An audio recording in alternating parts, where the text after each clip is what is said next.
Hello learners, today I am going to discuss standard test signals and the techniques to analyze a control system. There are two ways in which we can analyze a control system, either by looking at its time response or by looking at its frequency response. And these responses are measured with respect to the standard test signals.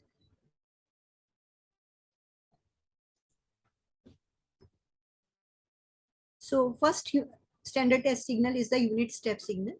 It is defined as ut is equal to 1 for all values of the times greater than 0, and this is equal to 0 for t less than 0. It is denoted by ut and it is represented as shown in this diagram. Then the second test signal is the impulse function.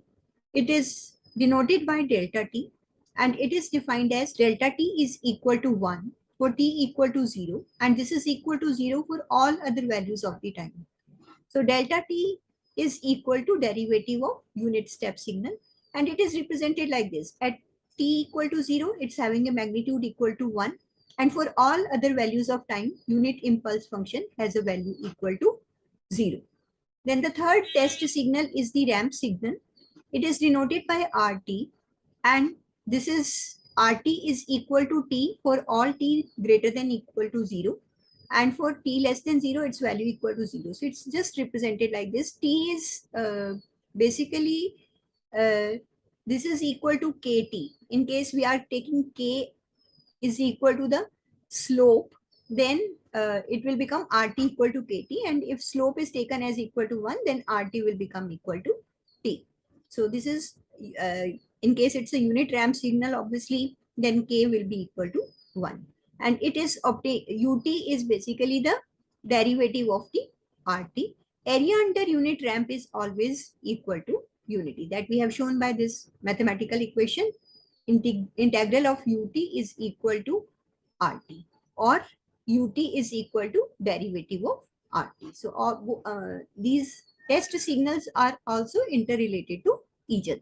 Then we are having a parabolic signals that can also be defined as kt square by 2 for t greater than equal to 0, and this is equal to 0 for t less than 0. And it is represented with the help of this diagram that is shown over here. It is having the shape of the parabola, and ut is equal to double derivative of this signal. And if this parabolic signal is equal to double integral of ut, as it is proved over here within this.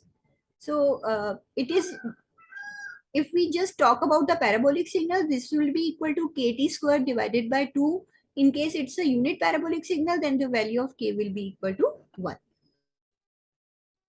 So we have come to know that the test signals are either step or ramp or impulse or parabolic. Test signals can be sine or cosine. So with the help of these test signals, we try to analyze the performance of the system. When we are analyzing it, then there are two ways to do this. Either we can change the time, and with respect to that, we can look at the output of the system. That is called time response. And time response is evaluated in terms of the time response specification.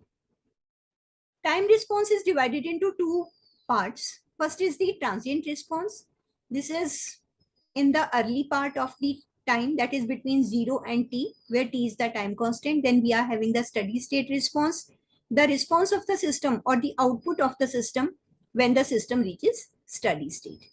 So once we have the response available to us, then we can analyze the system for stability, relative stability, and steady state error. Out of these, steady state error is the steady state specification, and stability and relative stability are the transient state specification. So first of all, we'll try to get the time response for a first order system for a unit step input, because these are the standard test signal. And once we get the response of a particular system for these standard signal, then we can just predict that how the system will behave. So let us consider this is a first order type of the system. It's having a transfer function of 1 divided by Ts, as I've already told in my previous video, that the power of S in the denominator of this GS, it is representing the order of the system. So as it is a closed loop type of the system, so its overall transfer function will be given as 1 divided by Ts divided by 1 plus 1 divided by Ts. So it will come out to be Cs upon Rs as equal to 1 divided by Ts plus 1. This is indicated over here. And if we want to get the response, then it means that we have to go into the time domain. So it's unit step, in case it's a unit step input, then Rs will be equal to 1 divided by S. So that is represented over here. Cs will be equal to Rs into Gs multiplied by Rs. So this will be equal to 1 divided by Ts plus 1 into 1 by S. Then we have its partial fraction decomposition as it is shown over here. Then we take the inverse Laplace transform of this.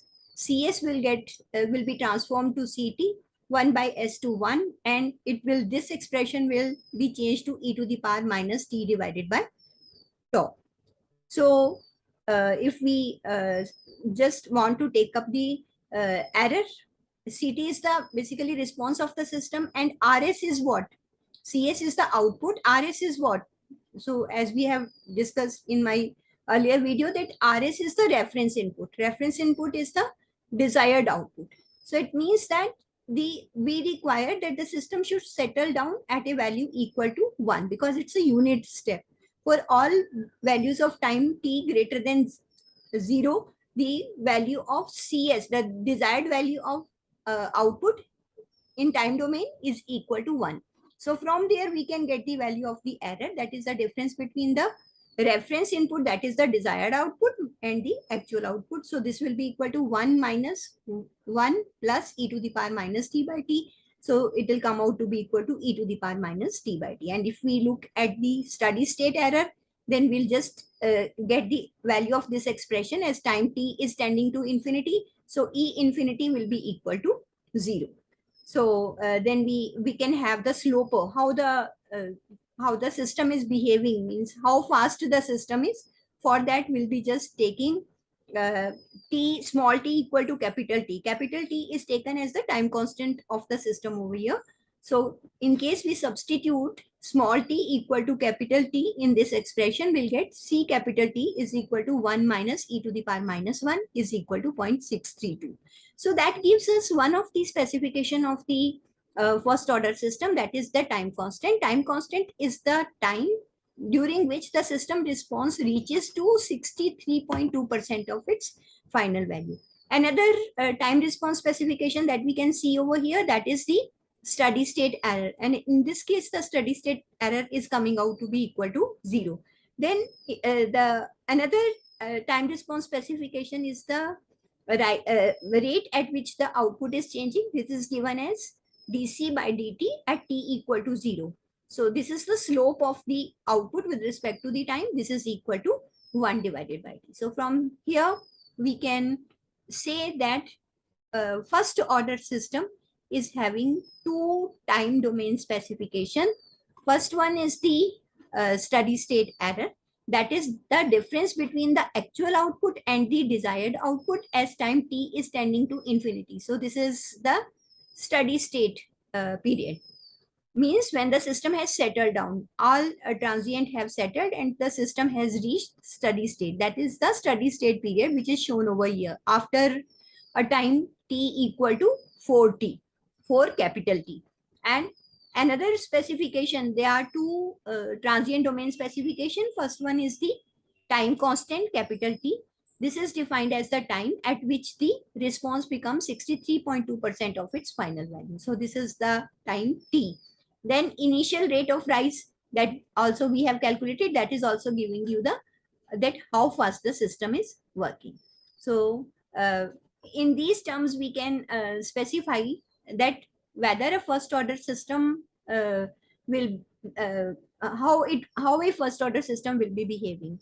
Whether if we want to check its performance, we can check in terms of time constant, that gives the that simply tells that how fast the system is responding, and then second is the steady state error, that is telling that how accurate the system is.